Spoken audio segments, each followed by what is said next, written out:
আজরাইল রে, জান কবজ করা এত কষ্ট আগে জানতাম না। আজরাইল, আমাকে একটু আসানের সাথে তুমি জান কবজ করো। আজরাইল বললেন, হুজুর, আসমানের নিচে জমিনের উপরে আপনার চাইতে সহজভাবে জান আমি কারো কবজ করি নাই। আল্লাহ আমার উপরে করা নির্দেশ, আমার হাবিবের জান কবজ হবে সবচেয়ে বড় আসানে। হুজুর, আমি যদি আপনাকে আসানে জান কবজ না করি, নবী গো, আল্লাহর লানতে আমি ধ্বংস হয়ে যাব। ইয়া নবী আল্লাহ, আমি সেই ভয়ে আপনাকে আসানের সাথে জান কবজ করতেছি।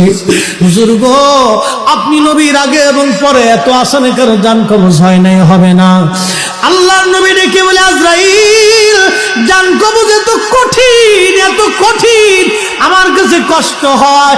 একটা অনুরোধ তোমার কাছে করে দেয় আজরাইল, আমার উম্মতের জান কবজটা তুমি সহজে করো।